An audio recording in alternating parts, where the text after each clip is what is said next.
জয়নাল ভাই, হ্যাঁ আবিদ ভাই, একটা কথা বলি, এইসব এই পতিত সরকার মার্কার লোকদেরকে সাহায্য করার জন্য আমাদের 24টা ছিল একটা বিশাল অধ্যায়, তাই না? বিশাল অধ্যায় মানে যে অধ্যায় তো 24। এটাই তো। আরে ভাই 16 বছর তো আমরা মাঠেছিলাম, জাতীয়তাবাদী দলই মাঠে ছিল। আমরা যে পরিশ্রম করেছি, আর ওই যে পিছনে বসে আছে আমাদেরকে যে 14 বছরের যে যা দিয়েছে, এটা আর ভাষা প্রকাশ করার মতো না। আমি এখানে বসে আছি, আমার গুনাহ হয় কিনা, কিন্তু ভাই শুনে রাখেন, বিশ্বাস করেন গোটা 17 বছরে কিন্তু সমস্ত কাজ, যে পরিমাণ প্রতিবাদ আমরা প্রত্যেকটা মঞ্চে মঞ্চে গড়ে তুলেছি, আমার বলার ভাষা হারিয়ে যাচ্ছে।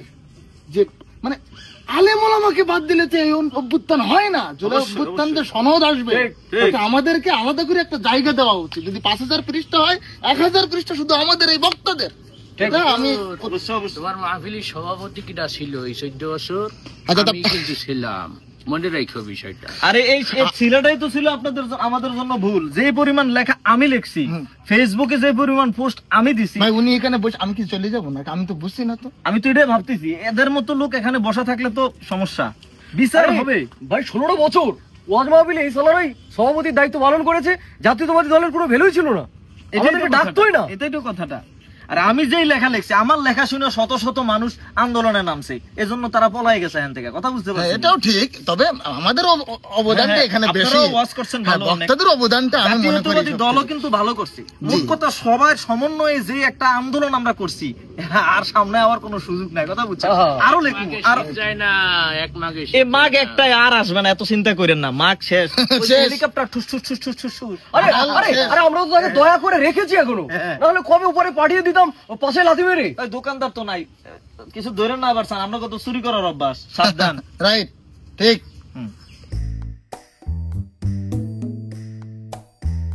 অতএব এই এদেরকে আর কখনো সামনে দাঁড়ানোর কোনো সুযোগ দেওয়া যাবে না। কথা বুঝছেন? কথা বুঝতে পারছি।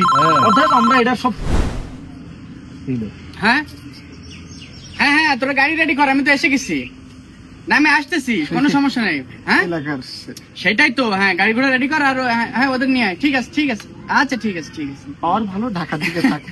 হ্যাঁ ইসে থাকে। আজ কেমন আছেন? হাই, আলহামদুলিল্লাহ, ভালো আছেন? হ্যাঁ। ওরে বাবারে, ও আপনি তো ইমাম সাহেব।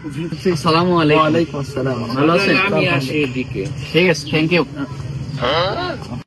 ভালো তো। ওই হঠাৎ কি গাড়ি ঘোড়া আসতেছে নাকি, কে আসতেছে নাকি? ও আচ্ছা, ওই যে আফা আসতেছে। জয় বাংলা, পাই বসে আমার যাইতে হবে। তোরা উঠিস, আমার একটু দোয়ার অনুষ্ঠান আছে, আমি সেখানে যাচ্ছি। বসেন, হুজুর বহুত বয়ান করছেন।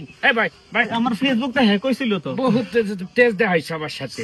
এখন কিন্তু আপা যাইলে আইছে, সব কটা আইনা ঘরে যাওয়ার জন্য রেডি হয়ে যাও। কিন্তু বহুত অপমান করছে আমার, প্রত্যেকটা অপমানের লাইন বাই লাইন হিসাব করা হইবে। আপনারা সভাপতি পই করে হিসাব নিবই বা তোমরা, বহুত অপমান করছে আমার। আপনারা সভাপতি ছিলেন, আমরাই তো আপনাদের পাশে।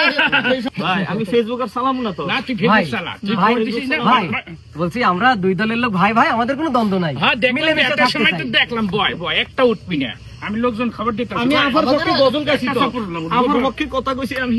তুই জানি কি গজল বানাইছিলি, আবার একটু গা। বলছিলাম, আওয়ামী জননী তুমি আমাদের জানের জান। আপা কোন সময় আসবে? মানে এই যে এগুলো কি আপনারা এরকম করতেছেন কেন? না আপা আসবে, একটা সংবর্ধনার বিষয় আছে না, 1.5 বছর পর আসতে আছে আপা। বুঝতেছেন না, আমার আফা আসবে, আপনাদের কিসের আপা শুধু সংবর্ধনা? আপনার একার না, আপা 16 কোটি জনতার কথা ঠিক আছে। বাংলাদেশের জন্য কি করে নাই? আরে শোনেন আমার কথাটা, আমার মেজো আপা আসতেছে চট্টগ্রাম থেকে। ওরে আল্লাহ, ওই যান। কি বাবা আমার ফেসবুক। ঠিক আছে, আও পানি। আমার মেজ আপা, ওইটা আমার খালাতো ভাই। আমার কোনো খালাতো ভাই নেই। ঠিক আছে, আপনারা যা ইচ্ছে করেন, আমি চলে যাচ্ছি। ও রে